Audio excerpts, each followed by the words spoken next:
गुरुदेव के चरणों में कोटि कोटि नमन। अभी गुरुदेव आपने दो नेत्रों के बारे में बताया, एक नेत्र का रहस्य क्या है, इसे बताइए। प्रश्न आपने बहुत अच्छा पूछा है। यथाशक्ति गुरुदेव की कृपा लेकर के हम इसको बता रहे हैं।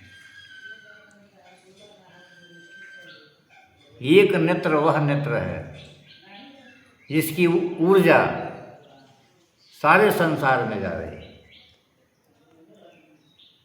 एक नेत्र से ही पृथ्वी, आकाश, वायु, अग्नि, जल ये सब निकला, और एक नेत्र से ही सृष्टि भी होती है, पालन संहार सब होता है। और वह नेत्र सब जगह है,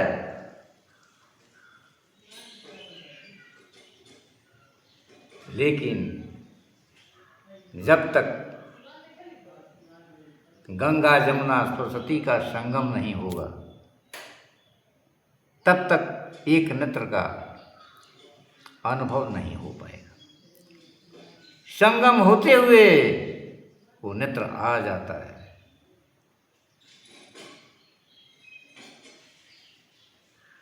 संगम का अर्थ यह है कि एक ही नाड़ी से मनुष्य का जीवन यापन चल रहा है। एक नाड़ी सोई हुई है, लेकिन वह दूसरी नाड़ी में जब चल देगी तो सुषुम्ना जाके उसमें प्रवेश कर जाएगी। तब प्रभु का यह एक नेत्र अनुभव में आने लगे। ठीक है ना। इस चक्रों का व्यवस्था है, इसको हम कभी बाद में बताएंगे। ठीक है ना, थोड़ा सा हम इंगित कर दिए। एक नेत्र सब में है, लेकिन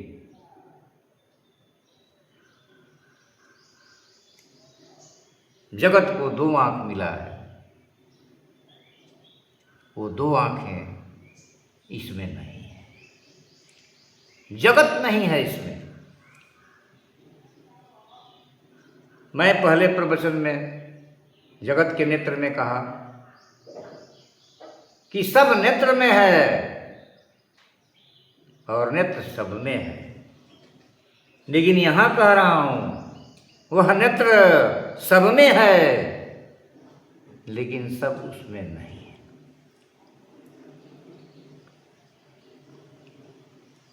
वह नेत्र जो है असीम का पता बताता है, असीम का।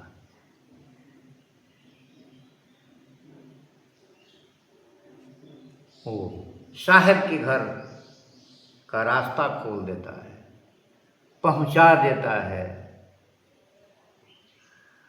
और वही परमात्मा भी हो जाता है। कृष्ण का जो भी पावर है उसके आंखों का पावर है। दुष्ट को देखेगा, बलहीन कर देगा, और सज्जन की तरफ देख दिया तो बलशाली बना देगा।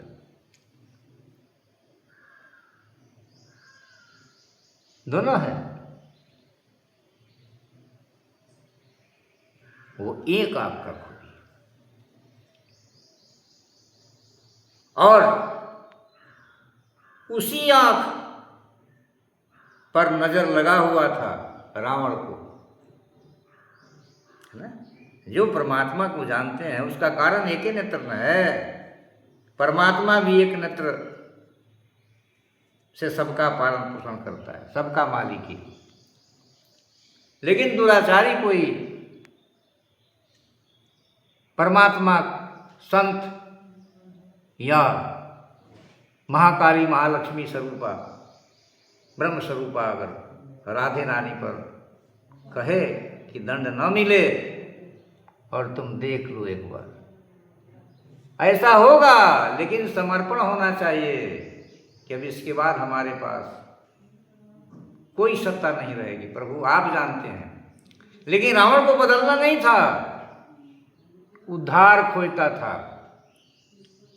और गोस्वामी जी ने लिखा कि बार बार कह रहा है माँ सीता से, एक बार विलोक ममोरा, एक बार देख लो।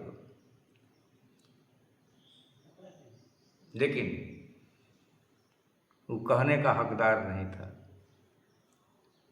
नहीं था। अरे भगवान तो कह रहे हैं कि जो आकर के गिर गया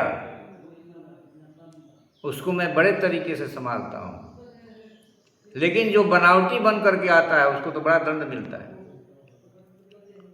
सुन मुनि तो ही कहूँ सहरोषा, भजहि जे मोहि तजी सकल भरोसा, करहि सदा तिनकी रखवारी, जिमि बालक पालहि महतारी। जैसे अबोध बच्चे को रखवाली माता कूटती पीसती हुई भी रखती है, कब खिलाना है, कब पिलाना है, कब दवा देना है, कब सुलाना है, काम करती है, लेकिन निगाह उसका उसी पर रहता है। तो प्रभु कह रहे हैं कि संसार का जो सारा आशा भरोसा है जहां भी लगा रहेगा मेरी कृपा नहीं होगी।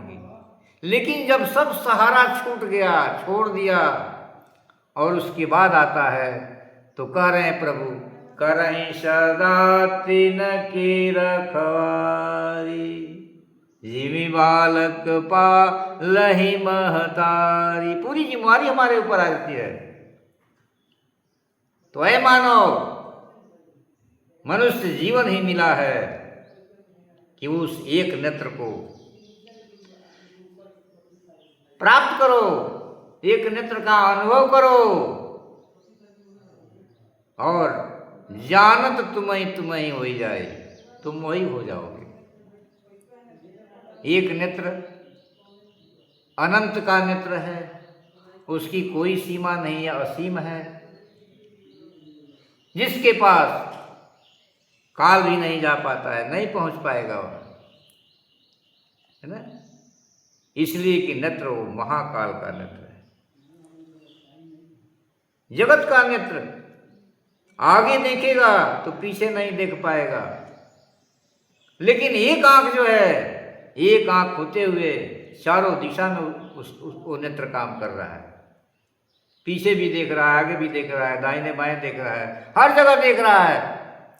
कोई ऐसा जगह नहीं है लोक और परलोक का जो वो नहीं देखा हो, और कोई ऐसा सतलोक का जगह नहीं है जिसे वो जानता न हो। उसके कारण ही जब सबका निर्माण हुआ है, तो वो नहीं जानेगा तो कौन जानेगा।